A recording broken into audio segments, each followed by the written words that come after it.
we started the car show 3 years ago as a way of adding a degree of interest for people who are coming to the show who might not be horse people. And a number of folks in the community got together and said, you know, let me help. So the first year we started with 30 cars. We're up to 50 this year, and we have a terrific assortment.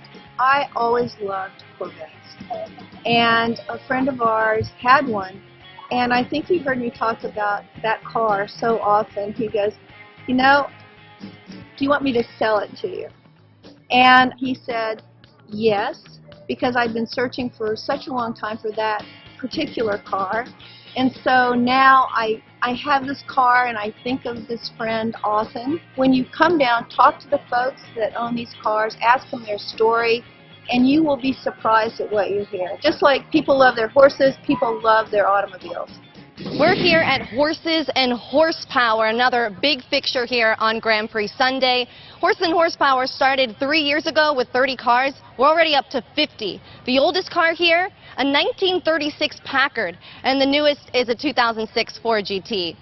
We also have an exceptional vehicle here today, the 1953 Porsche 1500 Super Coupe that originally raced in the Mila Mila and happens to be the only model existing in the world today, owned by my guest here, Mike Copperthite. Mike, tell me about this gorgeous vehicle. We didn't know what we were buying. We thought we were buying an old 53 Porsche Spent. When we got it, we sent away for the registration.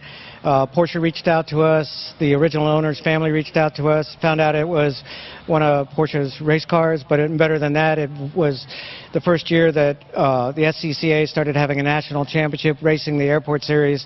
This car won the under 1500 cc series. So it went from a rusty bucket to being like the Willy Wonka golden ticket. It's been invited to race at Rennsport in California, which is the gathering of the historic cars. It won at Amelia Island, beating Jerry Seinfeld's car. Though it's not a show car per se, it's a real race car. It's been a pleasure, and we drive it, and we enjoy it. It was restored by a person here locally named Lewis Hauser, who's done some marvelous work, car for the Smithsonian and other folks. So we're just out here enjoying it today. Quite a resume there for a vehicle. Now, your family has been involved in this area for a very long time. What keeps you coming out here to an event like this at Upperville? Well, I actually come from horse people. My family built a racetrack in Burke, Virginia. It was trotting and pacing at the turn of the last century. And our family business, which was pie baking, which became the largest pie baking concern on the planet, we had over 600 horses, 230 wagons, 15,000 employees baking 60,000 pies a day in 1913. So we're here, we're local. Our produce came from the Shenandoah Valley, and we have a lot of roots and a lot of family all over here. Absolutely fantastic. You're going to have to recommend a pie for me, but I have one last question for you. Have you tested this thing to see how fast it can go? Ever tempted? We did qualifying laps at Rennsport in California at Laguna Seca last year, and I was on original tires, which are 16 by 3.5-inch bias ply tires.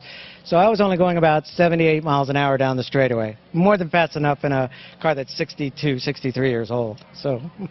Well, thank you so much for sharing this beautiful machinery here. Absolutely gorgeous.